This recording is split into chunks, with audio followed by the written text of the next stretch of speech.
morning, paluto na ng araw, good morning pa rin. Malapit ako. Tapos pagdating doon, nakakasang kapay na kami, tingin ko sa mga kulto ko, di ba? Sabi sa akin, ikaw yung kulto, negosyo daw. Kasi nakikita sa akin mga produkto, negosyo eh. Nakita yung produkto eh, puto sa gulay. Sobrang negative ko, ano, binibenta yung pesticide. Sabi ko, yung pesticide yan, food supplement daw, maganda daw sa lahat ng taste. Anong taste? Arthritis, diabetes, gastroenteritis, meningitis, gusto mabuntis, di mabuntis, di ba? Lahat ng nalis pwede. And then I was only 17 years old. Sabi ko, wala naman ako arthritis. Wala naman ako diabetes. Basta ako naman yung mabuntis, aali ko naman yan. Naging negative ako dati. Ang galing yung speaker in fairness. Pero di ako nag-join. Why? Una-una, 17 years old, wala naman nagtuturo sa atin ng negosyo eh. Bata pa lang. Normally, tinuturo marinig natin, anak, mag-aaral ka na mabuti. Para pag-graduate ko, makaroon ka ng trabaho. Kumita ka na malaking pera, ma-promote ka, i-ahod mo ako sa kahirapan. Pero may hindi ka naman, anak, mag-HRM ka, para pag-graduate mo, magtayo mo na sarili mong restaurant. Wala ganun. Wala ganun na anak, kapag nag-aaral ka, maganda mag-part-time ka na mag-business. Para pag-graduate mo, may sarili kang pera. If ever hindi ka makahanap ng trabaho, meron kang maraming income para sa'yo. May narinig ba tayo ganun? Wala. Kasi guys, why? Hindi tayo may kaya na every time ako magtutok sa unahan, pag sinabi successful, milyonaryo, kumikita ng malaki, tapos negosyante, ang ini-expect ng audience, matanda speaker. Tapos pag ako pupunta, wah, bata na, cute pa. Saan talaga naman yun, no? Kaya alam niyo yung after yung naging negative ako, pero after kung sumati na seminar, sabi ko yung mag-vision. Last 8 years, ang natutunan ko, pag close pa na yung mind mo, sarado ang utak mo, kahit gaano maganda yung nasa unahan mo, at 10% sa'yo, never mo siya ma-appreciate. Kasi bakit? Naiiyak ako. Pwede mo basahin yung mood mo muna. Okay lang. May nag-ring pong eh. No. Pag-close, pag-close pa na yung mind mo, kahit gaano maganda yung 10% sa'yo, never mo siya ma-appreciate. Kasi nasarado ang utak mo. Eh, para maging successful ka mag-start ka dito, gaano ka-open yung mind mo? Tama po, di ba? After nun, sabi ko, close ang mind ko, hindi ako mag-join. Kaso lang hinahabol pa rin ako ng global body ko. Nagkasakit po ako dengue. Sino dito nagkaroon ng dengue? Dami pa lang natin, ha? Nabuti na lang dito, madami. Minsan kasi ako lang ang isa eh. Pag ang dengue po ba nakakapatay? Yes. Ito yung dengue. Limang po kami sa Wards Hospital. Yung katabi ko sa ward, patay na kinabukasan. Tinanong ko, ilang taon po yan? 19 years old. Sabi ko, parang di kami nagkakalayo ba? Ano po ba sakit yan? Ba't namatay? Iho, dengue. Tinanong ko rin, ano sakit ko? Sabi ng doktor, iho, dengue din. Sabi ko pa, pareho kami may dengue. Diba ang dengue may lutas yan, may blood transfusion? Sabi ko, paano yan, di ba? 5 months na daw ang sinali sa kanya, sino pa lang namatay mo. Ako po, sasalita na ba ng dugo? Sabi ng doktor, iho, mamaya na. Sabi ko, pareho. Tatlong bang na daw naka-ready. Eh, namatay siya. Paano ako nasunod? Eh, pag buhay na pala ang nakasalalay, lahat gagawin mo para mabuhay ka rin. Aanin mo yung pera mo, aanin mo yung lakas mo, aanin mo yung kasikatan mo, aanin mo yung kagawad, kagandahan mo. Kung ikaw mismo, patay na. Doon ko tinake ang pesticide. Tinaray ko po yun yung complete. Then, to cut the story short, my blood pressure is 60 over 40. 4 days na ako sa ospital. Delikado na po ako pababa ng pag-ventilator ko. In just taking 3 capsules, in just 8 hours time, nag-normal siya ng 120 over 80. Palakpakan niyo naman po. Pwede ko sabihin, totoo kaya yan. Hindi ko naman kapilala, baka gawa-gawa lang. Guys, mamaya papakita kong picture, I was only a jolly girl that time. 17 years old. Pero ano mga kapag-trigger sa isang 17 years old para mag-negosyo? Ano yung mga kapag-trigger sa 17 years old para magbenta? Doon ako nag-start, all my testimony. Then the rest is history. Why? Ginawa ko yung negosyo. Hindi ako makapag-aral. At pinag-aralan ko. And nalaman ko pala na yung mga nag-ayun nito napaka-successful. They're earning a lot. At least 1 million pesos per month. Malaki ba yan? Yes. Doon mo lang hindi mo makapaniwala. Totoo pa yung 1 million na yan. E nalaman ko totoo kaya natin nila yung global. Ang second question ko, hindi ako nag-aaral. Pwede mo bang ituro sa akin yan? Ano po yun? The business itself. Alam niyo po, hindi ako nakapag-college. Ingit na ingit ako sa mga nag-college natin. Pero isa lang subukan ko. Ito kaya yung gawin kong school. Eh, nakagandahan po niyan. Anong course pag tinanong ako? High school graduate po ako ngayon. Pero sa global natin course ko, BSM. Bachelor of Science in Millionaire. Bakit po? Tuturuan kayo dito how to make your first million. Ang tanong, mahirap ba kumita na 1 million? Yes. Mahirap kumita, tama? Bakit? Hindi mo alam eh. Mahirap ba mag-doktor? Yes, pero pag pinag-aralan mo, pwede ka maging magaling na doktor. Tama? Kasi naman pag-aralan, may course, may nagtuturo. Mahirap mag-engineer, gumawa ng bahay. Pero the moment na mag-aralan mo, tumagaling. Pero bakit mahirap kumita ng pera? Kasi guys, wala nagtuturo. At kung mag-focus ka, o sige, ito yung gawin natin. Kumikita ka 1 million kada buwan, tinuruan ka, may ba mangyari sa dito? Yes. And I started when I was 17, I hit my first million when I was 18 years old. Diyan ko na-hit yung first million ko. In just 1 year, doing it part-time, na-hit ko po yung Millionaires Club Circle. Millionaires Circle. And I was the youngest, 18 years old, na kumita po ng first million sa buong history ko ng India. Na-reach ko po yung top position, global ambassador, 18 years old. First year namin Avanza. And right now, papakita ko po sa inyo pictures. Medyo pauspo ko ngayon kasi po, sobrang ano talaga, yung boses ko po talaga kayo, pawala na pawala. Pero for you, i-inspire ko po kayo, papakita ko yung mga pictures. Ano nangyari lang sa amin? Kasi marami kayo paniwala, the way you talk, parang nakapag-aral ka. Sa itsura mo ngayon, parang hindi ka dumaan sa pagdijali ko. Baka naman mayaman na kayo dati, pero pakita po natin ang kailangan.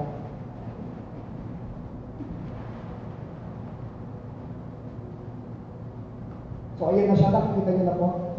Ayan, ako. Kita niyo naman, no? This is our first seminar. This corporate po, may Goiker na magaling po siya because of the product. Ito po yung 2005 na po yan. Ito yung first seminar natin po. Yung pinakwento ko natin na po kami. Saan ako dyan? Hindi ko ito, ha? Ito. Iyan. Kung ganyan itsura mo, tapos dyan ikaw ka pa, ang hirap mag-recruit. Bakit? Ibig mo kapapayamanin ka, kukupitan ka pa. Tama? Parang snatcher lang sa recto, ito. Ito yung nanay ko, maluwin, buka na ulam, no? Sige, next. Ito po yan, ito po ako ay mother ko, this is our second time. Ito yung mga nag-invite na kami. Madami kami nakikita pero lahat visit. Bakit walang nag-join? Walang maniwala eh. Ito nakikita pa, may logo pang dala, galing party, di ba? Sige, next. Ito po yung tsura ko. 2005, ito yung brother ko. Ito yung kahit sa isang taon po namin. So imagine mo, ito yung example ng taong hindi pa nag-evolve. Ang tawag yan, Homo erectus, no? Ito yung nag-join ng Global, pinag-aralan, 8 months. Guys, take note, 8 months lang. Hindi 1 year, hindi 5 years, hindi 10 years, 8 months. Bakit next? This is our first car after 8 months. Palapang mo na. Mukha ng tao, no? Paano? Natapos pa dyan. Tinuloy-tuloy pa namin negosyo kami next, and yung second car namin yung place ang tapo. I was only 19 years old, pinag-drive, pakibak lang. Hindi tayo namamadali yan. Yan, I was only 19 years old. So, ito yung may refrigerator. Sasakyan na may refrigerator itong sa loob na sasakyan. Sasakyan na may ref. Yung ilaw parang pati ng plano. And I was only 19 years old, pinag-drive ko to. Natapos ko dyan, sige next. This is our third car, Lancer TX. Pinakita ng nabangga kasi kung nanay ko nag-drive. Pangarap kasi ng nanay ko mag-bangka sa Enchanted Kingdom. Walang time, sa EDSA na lang. Kung tayo mapagkaling gusto pa, no? Pero may panggawa naman, okay lang. Sige, next. This is our fourth car, BMW M3 Sports Series. First year car namin. Nakapag-drive na ako ng Toyota, Hyundai, Mitsubishi, Honda. Sabi ko, parang wala ng kotse. Pero guys, sa first car mo, malamang hindi ka makakabit ng mga sports car. Malamang pwede kong bitin mo na normal na Vios. Okay lang yun, ang karabas mo. Pero guys, kung mahilig ka sa sasakyan, at kung ikaw yayaman, huwag kang papayag na mamamatay ka na hindi ka nakakabilan ng European car. Kasi iba. Lalo na yung drive mo yung BMW. Pag dinadrive mo yung pagtitinginan niya, tama? Bira ka na makakita ng BMW. Patingin pa ka sa BMW? Yes. Talaga titingin ng mga tao. Tapos akala nila, bababa ka ng dati driver. Gusto ko bababa. Wow! Ako naman, ibang-iba talaga. May respeto ko sa daan ay ibang-iba. Ang sarap maging mayaman. Tandaan niyo po yan. Huwag kayo magpagka-hypocrite na ayoko ng pera, gusto ko lang ng simpleng buhay. Tandaan niyo walang simpleng buhay. Pag ikaw magkakasakit, magpahirap ka, sa public hospital ka, nangingisay ka sa pasay, wala kang doktor. Pero pag mayaman ka, sa private ka, naka-airport ka ba? Pag magpapaaral ka ng anak, dalawa lang yan. Pag medyo may kaya ka, private ka. Pag wala kang kaya, sa public ka. Walang simpleng hospital, walang simpleng paaralan. Huwag mo sa'yo sabihin na ayaw ka ng pera. Kasi yung nagsasabi hindi kailangan ng pera, yan yung panagdakad na daan, nakakita ka 50, at ay tsura niya, sa akin yun. Huwag kayo mapahipang. The moment na umuwi ka sa mundo mo, kailangan mo ng pera. Tama po ba yun? Sige, paki-next. Ito po yung sa naging kotse din po ng mother ko, paki-next. Ito rin po yung sa naging kotse ko, pinag-off-road ko po yan, yung strada ko. Pinasay up ko yan. Pinalaki ko yung kotse, yung gulong. Gulong ko pa lang po, 120,000 na. Gulong pa lang yun. Pinalig ko siya, baka yung ilalim, pinalagay ko ng halogen light. Ay, talaga naman, napaka-macho. Pangarap ko kasi maging macho, di ako maging macho eh. Kaya sa kotse ko na lang dinaan. Kaya pag dahil yung strada ko, macho-macho. Pag umano ng driver, chup! Ay, hindi macho. No? Pero at least may kotse macho. Sige, paki-next po. Ito yung latest car ng brother ko, yung kanina din naka-OD A4. Familiar niya sa OD? Yan ang kotse ni Jason Statham sa transporter. That's worth 3.2 million. E nabalo yung ahente. Bakit na ilang siya ng form? Ownership form. Nakalagay doon, ilang taon? 23 years old, naglabas ng OD. Education attainment, high school graduate. Ang kumpanya in global. Ilang taon pa lang siya sa 4 years. Samantalang yung ahente niya, 10 years na sa OD, walang OD. 30 plus na, magka-40 na, walang OD. Samantalang to, part-time pa nag-start. Balo-balo ahente niya ng 7 years. Sige, next po. Ito yung ng bahay namin. Ang laki ng problema. Parking pa lang traffic na. Sige, para pa kayo na kayo. Hindi ako nakapag-aral, wala ako nakulektang metal. Kaya kung sino sa sakyan, yan ang kinulekta namin. Diba? Hindi sinasabi dito, nakasabi dito, mas masarap. Kasi bakit? Kahit anong metal ka pa dyan, pupunta ka sa Jollibee, pwede mo sabihin, Valedictorian ako, o-order na ng chicken joint, ito yung bayad, metal, bakampas lang sa'yo yung metal sa'yo, tama? Ngayon, pakinext po lang. Karugin po kami ng bahay, sige pakinext. Ito po yung naging bonus po namin ng profit sharing. Pag naging global ambassador ka, kasi naging po yung US travel, may profit sharing ka pa. 2009, magkano? Parang siya ng 13-month pay pang empleyado. 2009, magkano? 193,000. Pwede na bonus? Yes. And imagine mo, binigay October, 2 buwan na lang, Pasko na. Anong Pasko, meron ka kung may bonus ng ganyan kalaki? Tama? Dati nag-share lang kami sa bola-bola na binigay ng kapitbahay. Kung ganyan kalaki yung sharing mo, di ba? Anong klaseng bola-bola meron ka? Kahit mag-bowling ka ng bola-bola, walang problema. Kasi bakit napakasarap ng Pasko mo? Kasi marami ka? Pero, hindi ko yung hihingi.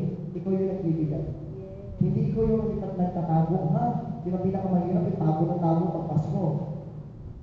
Tapos ba dyan? Hindi ko. 2009, paki-next. 2010, from 193,000, kumalo po siya ng 1.3 million pesos. Wala pa ako na.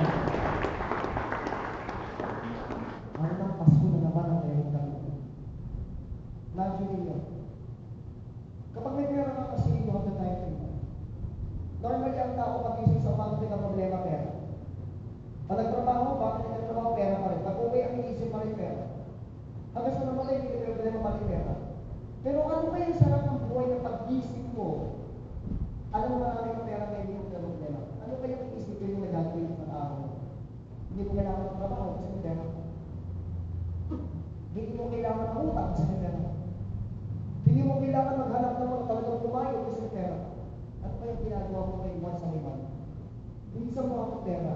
Pero kung magtatrabaho ka na rin lang, bakit yung sipag at saga mo, ilalagay mo sa airport at tingnan ang sweldo? Compared naman sa sipag at saga na ginagawa namin, ito naman yung kapalit, mas worth it, tama? Kasi tandaan nyo, baka naman kasi masipag kayo, kaya meron kita ng ganyan. Ba't hindi ka ba masipag sa trabaho mo? Sa mga nag-aaral, ba't hindi ka ba nagsisipag sa pag-aaral mo? Ba't mo kailangan magsipag? Kasi ang mindset mo, pag-graduate mo, maghanap ka na ng trabaho. Do you agree? And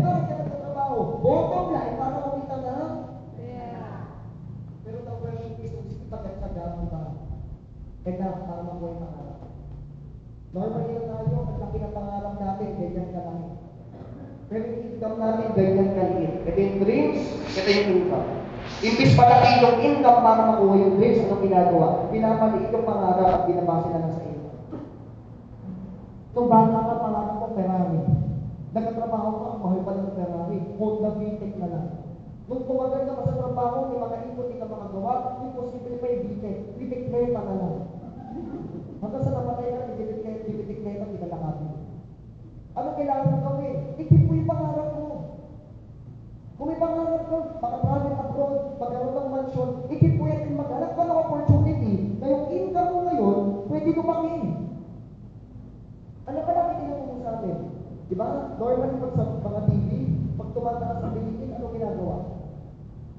Nag-iipit ng ano? Simple lang. Kung yung dami nakakain ng delata ka, ngayon isa na lang buong pamilya. Kasi nagama na yung bilihin eh.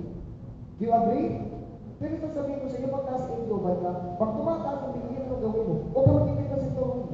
Takasan mo yung income mo. Kasi huwag mo dahil yan. Kaya kahit gaano magmahal ng gas, gaano magmahal ng bigas, gaano magmahal ng mga gulay, pero ikaw tumataas din ang income mo, hindi mo siya magagama.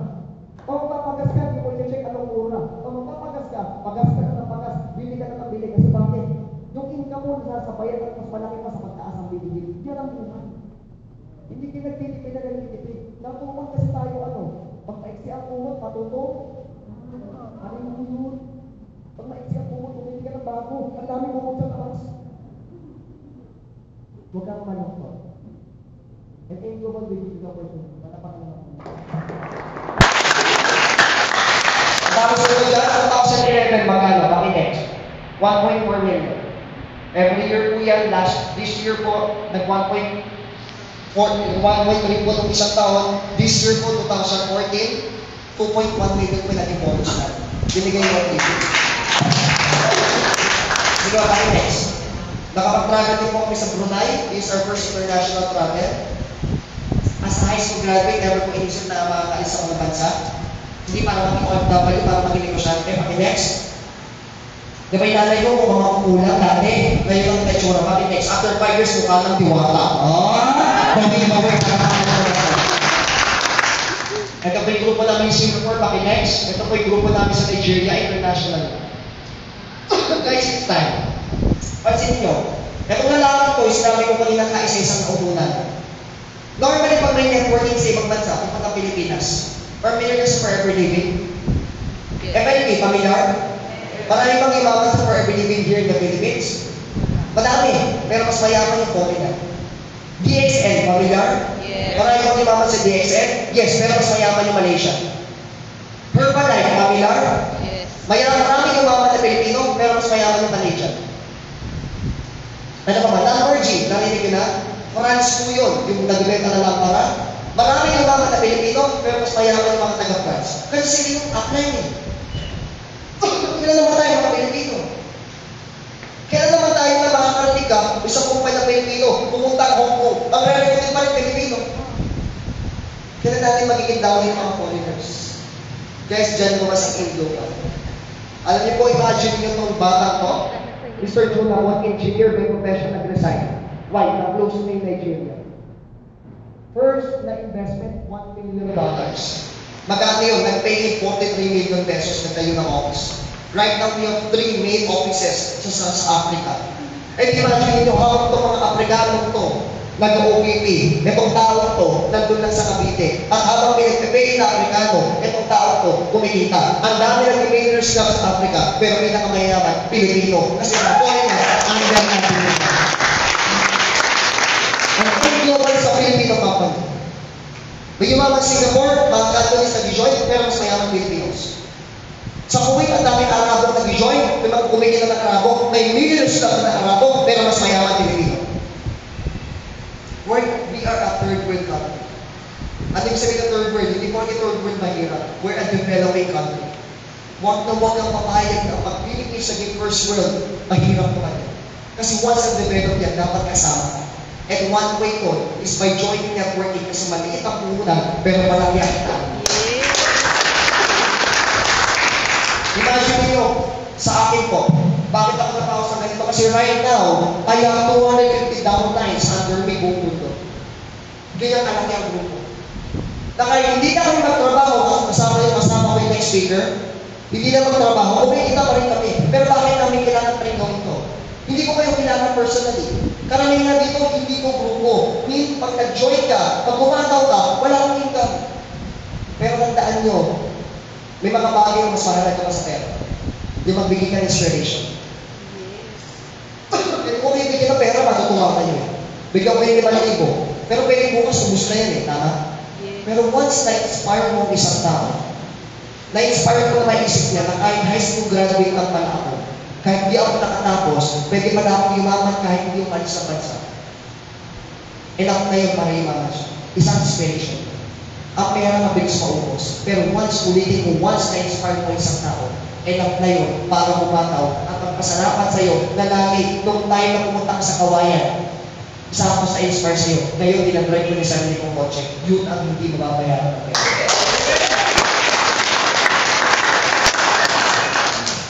Natuwa na yung 3,000 na pang-online mo, dami na rin of course. 1/4 na Pillars Club member, kurupit namin nasa under ko na. And it's time naman, na taga-kawayan, isa sa kumita. Kaya sa taga-Manila kami, huwag kayong mapayag na taga-ibang lugar pa ang naging Pillars Club dito.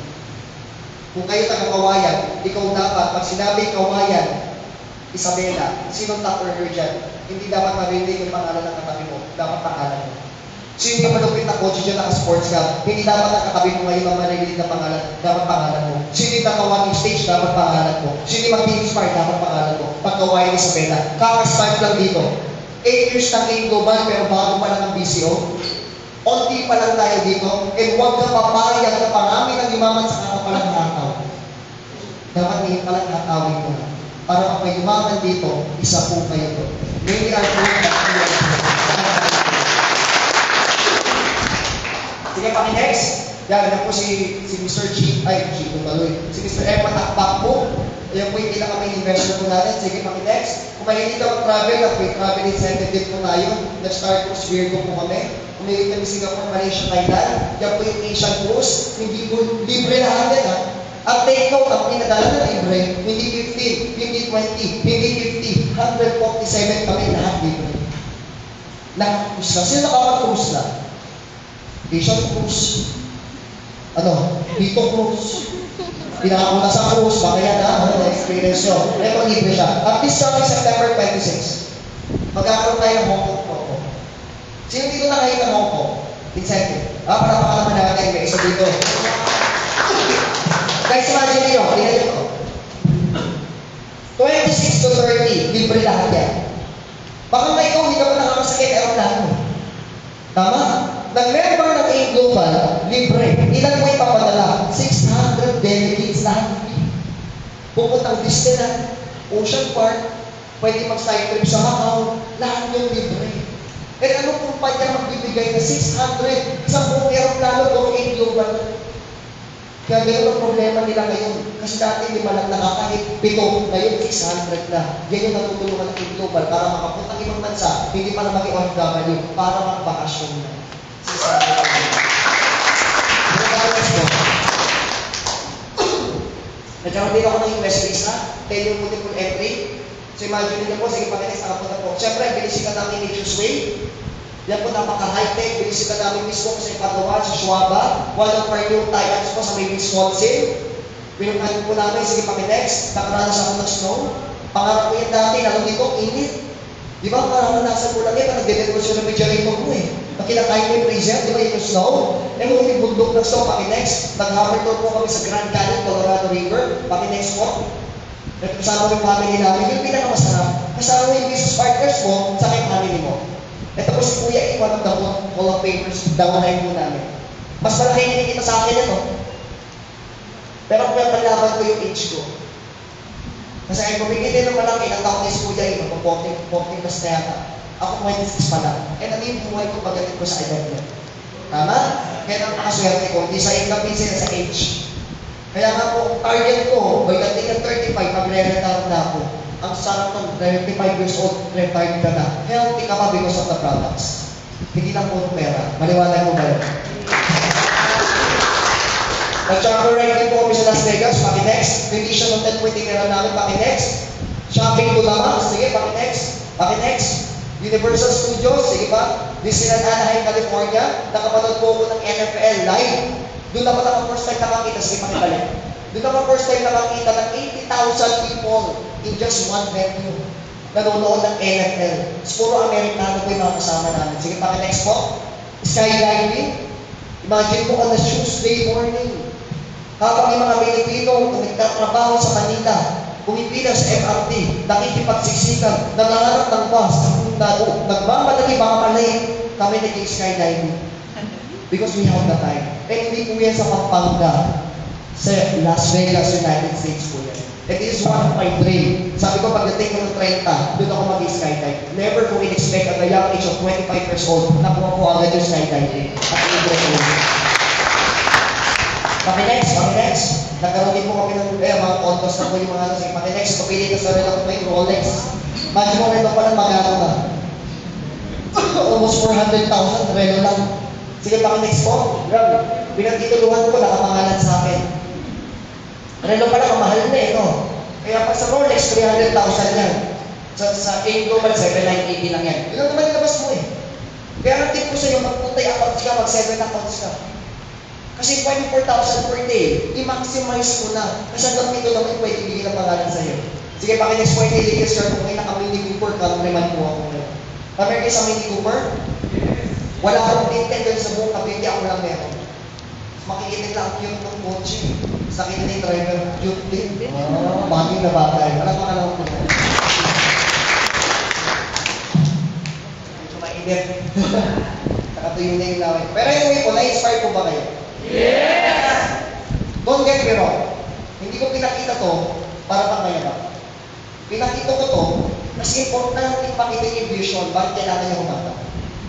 Hindi bukas, hindi next month, kundi gawin mo na ngayon. You need to decide right now. Kasi kahit maraming members dito, hindi pa rin ginagawa ng seryosong kingdom. Tanong niyo na sa sarili niyo mamaya, bakit ba ako nag-join dito? And what is my future once na nag-sacrifice ako dito? Guys, ito po yun. High school graduate din yung brother ko, Greenwich employee, isang 27, isang 26, naka-Mini Cooper na ko. May sarili kami mga condominium, nagpapagawa kami ng rest house sa kabahay niyo. Pero kung isipin mo yung background namin, former janitor and high school grad. Guys, hindi yung sa dami ng alam. Depende yung sipag at tiyaga mo ba, tamang direction ba ang binilalaan. Tandaan niyo po ito, may mga tamang buto, kasi tao, magagaling. Pag nilagay mo sa maling lupa, tutubo mo ka. Lalo may maling buto, kahit tama yung lupa niya, hindi pa rin siya gusto. Kung ikaw yung taong masipag, kung ikaw yung taong palaging mahatod sa trabaho mo, kung ikaw yung tipong taong palaging nag-overtime, malamang tamang buto ka. Pero the question is, tama ba yung lupa na tinatanim mo? At ang pinakamasakla, nagtanim ka ng tanim, ang lupa pa na pinagtataniman mo sa puso. Na lahat ng effort mo, ang yumayaman lang pala, kumpanya. Guys, paano naman yung sarili mo? Paano naman yung tamang lupa? For me, na-consider ko yung sarili ko na tamang lupa. Ang kulang na lang, ilagay ko sa tamang lupa ang sarili ko. And that is a global. Kasi pag tamang buto, tamang lupa, uusbong na uusbong yan. Wala kami pakialam kung ikaw high school graduate. Wala kami pakialam kung jeepney driver ka. Wala kami pakialam kung tricycle driver ka. Wala kami pakialam kung professional ka. Ang importante may pangarap ka.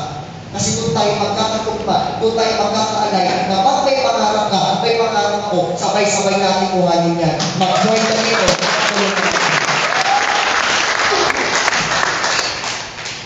Palagi mo iisipin ko, gawin mo ito for your family. Malamang ikaw sanay ka mabuto. Malamang ikaw pwede sa isang araw, isang beses ka na babae. Pero tanong yung mga anak mo ba, yung parents mo ba, hanggang kailan yung gusto sila magtrabaho sa mga kabataan dito? Yung mga anak mo, laki ba yan, sure boy ba yung future yan na ginagawa mo? Tinatanongin mo yung sarili. Guys, may asawa, may anak na po ako. Pero hindi ako yung nakabuntis na irresponsible lalaki. Because I have the money and kaya ko silang buhay. Because of ego. Kaya nga po, challenge ko kayo. If ever nagawa ng bata, nagawa ng high school graduate, alam ko mas kaya. Kasi nung last pa 8 years, wala pang produkto, wala pang top earner, wala pang gumagaling sa products, wala pang testimony. Parang alam mo yung, nandito kami, ito yung pangarap namin, maraming mga puno dito na kailangan namin putunin isa-isa. Na bago kami nakaabot doon, sobrang hirap. Nakwento ko na po na konti nangyari sa buhay namin, ba't ako kumataw ng bata? For 3 consecutive years, siyang nabahay ang nilipatan namin.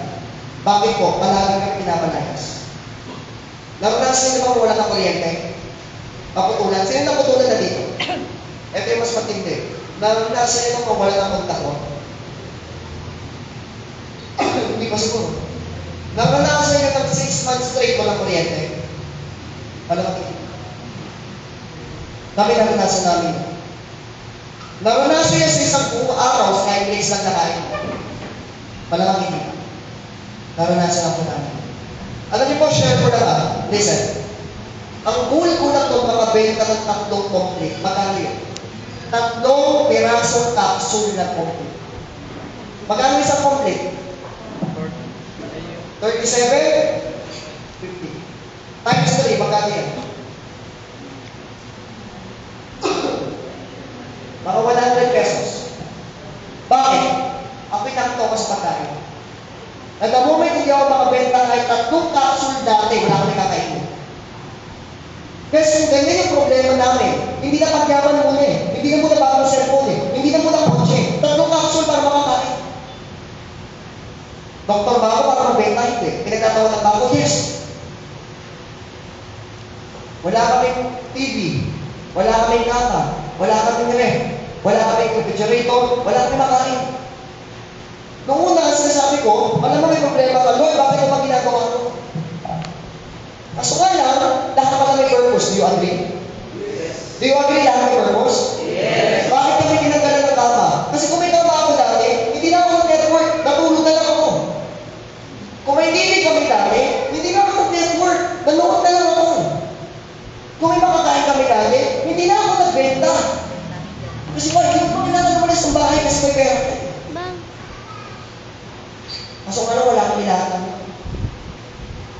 3 capsule, pag hindi ako nakabenta, wala kang matili. Umulan, kailangan ko mabenta. Mainit, kailangan ko mabenta. Pinagtatawanan, kailangan ko mabenta. Yan ang buhol ko dati. Yung pagyaman, hindi ko na-inisip. Kaso nga lang, ba't pala kami pinipare? Kasi bibigyan pala kami pagkakawakin kami ng mas malaking responsibility. Kapalit-palit ito milyon. Naggusto ko iparata sa amin na iho, yung pisong 1 peso, importante yan. Kasi pag ito ay naghihirapan mo ng pera, piso lang kung pulutin mo yan para makabili ka ng cycles. Ngayon baliktad na. Kaya gusto ko, ang goal ko na lang ngayon, kahit pagkasakit-sakit ako, gusto ko mag-inspire. Nawala yan sa hirap, wala yan sa namin ng swatter. Importante lang gusto mo, may right opportunity ang tawag mo. At I tell you, hindi lahat pwedeng yumaman. Sa dami-dami ng tao na kawaii sa kawayan, pati ko lang nakubo dyan. Sa dami-dami ng kamag-anak ko, pati ko lang yan dyan. Sa dami-dami ng klase ko, pati ko lang yan dyan. Kasi lahat may purpose. Sa dami-dami, na kamag-anak at klase na natira dito, pati ikaw lang ikausap mo ngayon. Kasi guys, binala ka dyan, hindi lang sa wala. Binala ka dyan kasi may purpose para marinig mo yung mga inspirasyon ng mga nagsasalita, para marinig mo itong mga to. Kasi guys, ikaw yung uunahin, gusto payamanin ng Panginoon. Yun nga lang, are you ready for it? Yes. Are you ready for it? Yes. Are you ready for it? Yes. Pakikita nyo lang made na. Pero yung pinagdaanan natin, doon na mas kailangan mong i-check. Yung pinagdaanan namin na sakripisyo, yun na mas kailangan mong alamin. Kasi guys, tandaan nyo, mahirap yung mama, mahirap din maging mahirap. Parehong mahirap. Saan ka na lang? Payaman o kaya? Payaman! Saan ka? Payaman! Payaman o kaya? Payaman! You must decide right now. And decision alone is not enough. You need to take action. May tatlong pala ka, nag-decide yung isa pumalot sa building, hindi ka natira. Tatlo pa din. Nag-decide lang naman hindi pumalot. Gusto ko yan! Payaman! Sige ako! Bukas tulog ka naman. Kailangan ng sakripisyo. And everything has a price. This has a price. Pero tandaan mo, kahit hindi ka maging global, mamamon ka pa rin. Kahit hindi ka maging global, mapupuyan ka pa rin. Kahit hindi ka maging global, mawawala ka pa ng pera. Mas maganda maging global ka na. Para habang hinahabang mo to, yung future mo, ready mo na. Not for 3, not for 5 years, not for 10 years. Yung pangarap mo only just for 2 years or 1 year, natawin natin, pwede mo na yun. Pero tapusin ko sa huling kwento. Okay lang po ba? Okay lang? May isang bahay. Ito yan. Yung bahay na yan may antena. Second floor. Ang nakatira, si Juan. Si Juan, magdasalin. Mahilig magdasal. Religious. One time, magkakaroon ng sobrang lakas na bagyo sa bahay ni Juan. Signal number 10. Ang lakas talaga. So dati ka, nag-prepare na ng lumikas. Wala kang bagyo, nag-prepare na. Si Juan, nag-start na magdasal. Sabi niya, hindi ko kailangan lumikas kasi malakas ang tiwala ko, Panginoon Diyos, natutulungan ako. Nung bumagsak na yung ulan, bumaha na first floor. Si Juan, nagdasal, Lord, ito na yung ulan, tulungan mo ko. May dumating sa barangay captain. Sabi ni Juan, Juan, sumay ka na. Kung hindi, mamamatay, malulunod ka. Ano ba sabi ni Juan? Barangay captain, makuta ka na. Hindi kita kailangan. Ililigtas ako ng Diyos ko. Nagdadasal ako ngayon. Pinaalis si barangay captain.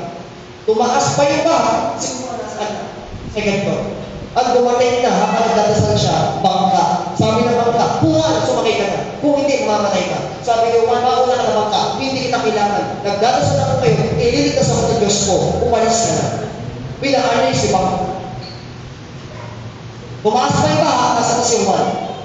Nasa bubong na. Ang dumating na speedboat. Sabi ng speedboat, Juan, sakay na. Pag hindi ka sumabay, mamamatay ka. Sabi ng Juan, hindi, speedboat, mauna ka na. Hindi kita kailangan.